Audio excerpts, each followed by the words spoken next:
Bueno, soy la doctora Cianco Castillo, soy del área de medicina familiar y pues, ¿en qué le puedo ayudar? Bueno, vamos a pasar a una valoración. Se puede pasar por acá. Se va a hacer un lavado de manos para evitar cualquier tipo de contagio con el paciente. Primero se humedecerán las manos y se procederá a poner el jabón. Primero se tallarán las palmas de las manos. Se procederá con los dorsos de cada mano. Después las uñas, cada pulgar y las muñecas. Y después se enjuagará.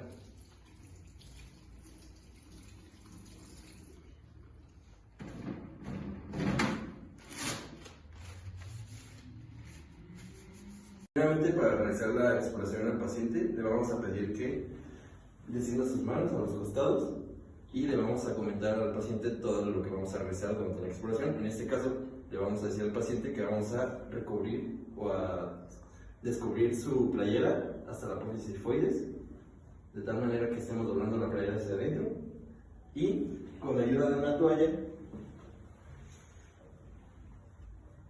de esta manera, la ponemos encima de su pantalón, igual recubrimos hacia adentro y vamos a descender de tal manera que veamos las crestas ilíacas. Para comenzar con la inspección se va a ver la coloración del abdomen y que tiene que ser correspondiente a la coloración de los miembros inferiores. También se va a observar si presenta manchas, el tipo de abdomen, que en este caso es plano, el vello correspondiente a... Y después se va a observar si tiene presencia de alguna cicatriz.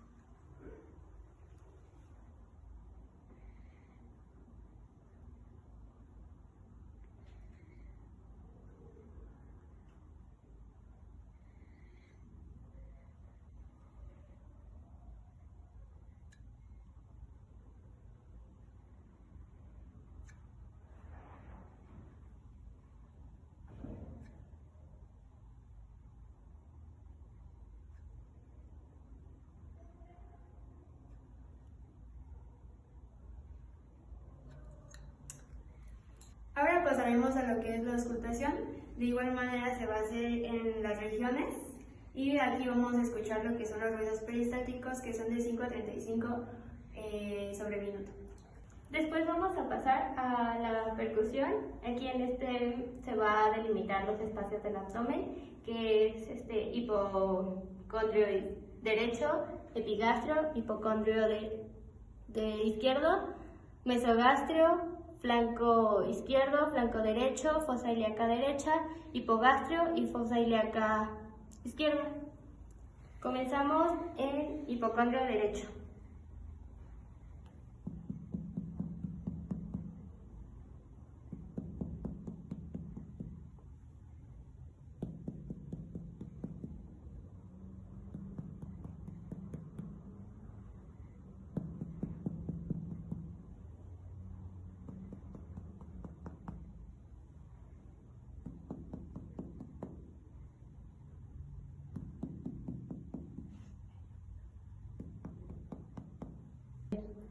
Posteriormente, para iniciar con la palpación del abdomen, vamos a verificar sus reflejos.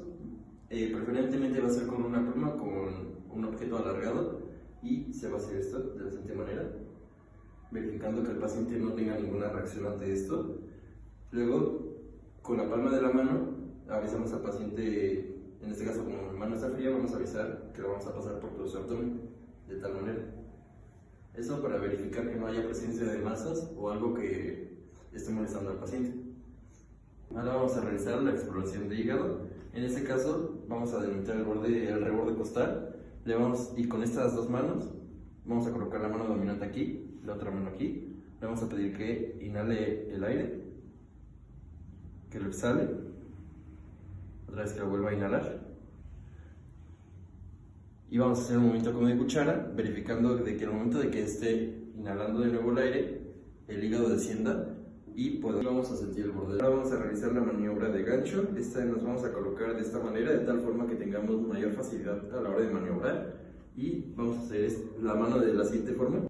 Inhale, luego que exhale. Luego vamos a realizar el signo de Murphy, nos vamos a colocar aquí en el hipocondrio derecho y lo que vamos a hacer es con estos dos dedos simplemente vamos a apretar y a soltar y verificar si el paciente presentó dolor, nos va a referir o si de plano vemos alguna cara de molestia. Ahora vamos a pasar a la apendicitis para corroborar que el paciente no presente ninguno de los siguientes signos. El primer signo es el de McBurney, que vamos a comenzar delimitando una línea desde el mesogastro hasta, desde el ombligo hasta la cresta ilíaca. Nos vamos a colocar en el segundo tercio y vamos a presionar y sacar. De esta manera el paciente tiene que referir dolor o hacer alguna manifestación en su cara. Luego pasaremos al signo de Bloomer, que consiste en presionar y sacar rápidamente.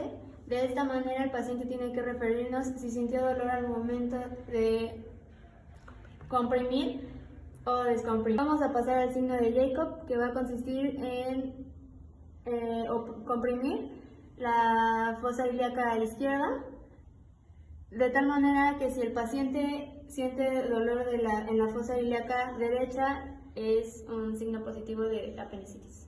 El signo de rebote se va a realizar parecido al signo de Bloomberg. Aquí se le va a pedir al paciente que hable y se le va a presionar en la fosa ilíaca derecha con los dos dedos. A la descompresión, si hay dolor, es un signo positivo. Posteriormente vamos a pasar a lo que es el signo del psoas y del obturador. Aquí el paciente tiene que estar totalmente relajado y el que va a hacer el esfuerzo va a ser el médico. Principalmente el pie tiene que estar en posición de 4 y el psoas se va a hacer hacia el lado donde está el médico, y este es un signo, si sale positivo es positivo a apendicitis, y el obturador es hacia adentro. De igual manera el paciente tiene que referir algún dolor en la parte de la fosa ilíaca derecha. Otro de los signos principales va a ser el llamado signo talopercusión. Este va a consistir en alzar el pie del paciente y pegarle en el talón 2 veces. Otro signo va a ser... Por último, vamos a pedirle al paciente que brinque de tal manera que caiga primero con el talón sin que toque la punta primero del piso. Y le vamos a dar la demostración. Si refiere dolor, estaremos dando como signo positivo hacia una apendicitis. La diarrea es una ruptura del equilibrio entre absorción y secreción intestinal. Existen dos tipos, la aguda y la crónica. La aguda es brusca y dura menos de 2 semanas. La crónica es mayor a 2 semanas. El volumen debe ser superior a 1000 mililitros al día. Las causas es infecciosa y no infecciosa. La infecciosa se da por bacterias, hongos, virus y parásitos. La no infecciosa se da por fármacos, tóxicos, aditivos alimentarios, colitis, enteritis, entre otras. En semiología se debe preguntar el inicio, la frecuencia, la consistencia, si se acompaña de algún otro dolor, con qué disminuye y con qué aumenta, y la severidad. Vómito. Expulsión violenta del contenido gástrico por la boca. Esta puede presentarse de diferentes formas. Una es aguda, que es en horas o días, o crónica, que es en meses. Se clasifican diferentes tipos de vómito. El primero es central en la forma de proyectil. El siguiente, periférica, fácil de sacar, que no es con tanto esfuerzo. Vómito, reflejo es extragastroduodenal, y vómito alimenticio. Para poder llegar a saber más de esto, se necesitan antecedentes, que debemos saber si ya había sucedido antes, si es un lactante, ver si está tomando el lactante leche materna y cambios de alimentación en la persona. Las causas de vómito es reacciones emocionales, intoxicación exógena como drogas, tabaco, alcohol y venenos, viscerales como cuadros agudos, neoplasias, enfermedades inflamatorias del útero, insuficiencia cardíaca congestiva. Para la semiología vamos a necesitar el inicio del vómito, cuándo inició, en el día o en la semana, qué día, la frecuencia que lleva de tener este vómito de 24 horas, el color del vómito, el olor del vómito y el sabor que deja el vómito en la boca. La consistencia del vómito, si es líquida o espesa. El contenido de alimentos, que refiere el tipo de alimento que estás consumiendo. Factores atenuantes y factores agravantes. El dolor abdominal puede originar de distintas partes y se puede diferenciar en dolor visceral, que este es transmitido por la vía simpática y se localiza en relación al órgano afectado. También puede ser parietal, que este se produce por una irritación química o también por una contaminación bacteriana transmitida a través de nervios espinales, refiriendo al dermatoma correspondiente. Luego, el dolor referido es un dolor que se percibe en la localización diferente del sitio del estímulo que se produce dolor. Y el sordo es aquel que, sin ser muy intenso, puede ser continuo y generalmente es difícil de describir o localizar.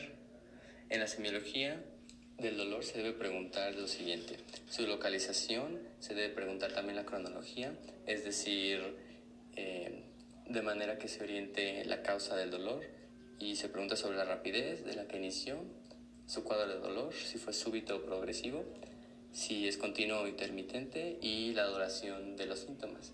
También se pregunta la intensidad, la irradiación, es decir, si se siente dolor en alguna otra parte, factores que agravan o calman este dolor y los síntomas que se acompañan además de el dolor.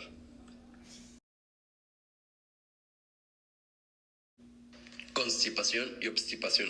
Ambas van a ser defecaciones infrecuentes, con incremento en la consistencia de la materia fecal y con una sensación de evacuación incompleta, además de infrecuencia de movimientos intestinales en menos de 3 deposiciones por semana, debidos a una alteración mecánica significativa que va a provocar esta detención, o ya sea por el bloqueo en el mismo intestino.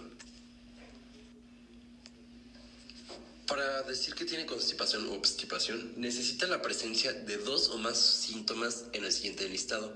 Primero, esfuerzo excesivo a más de 25% de las evacuaciones.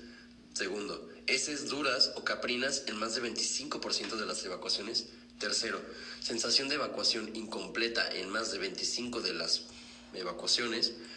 Cuarto, sensación de obstrucción anorrectal en más de 25% de las evacuaciones.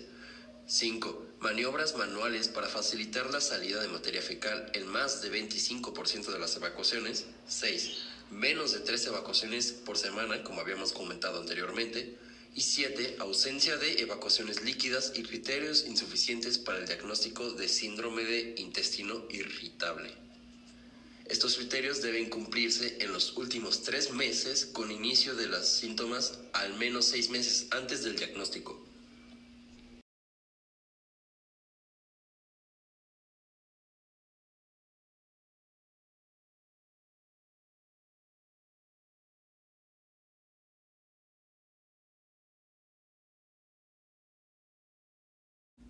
Las náuseas se definen como una sensación consciente pero involuntaria del deseo de vomitar. Se le describe como una sensación desagradable de inquietud referida en la garganta y en el epigastrio.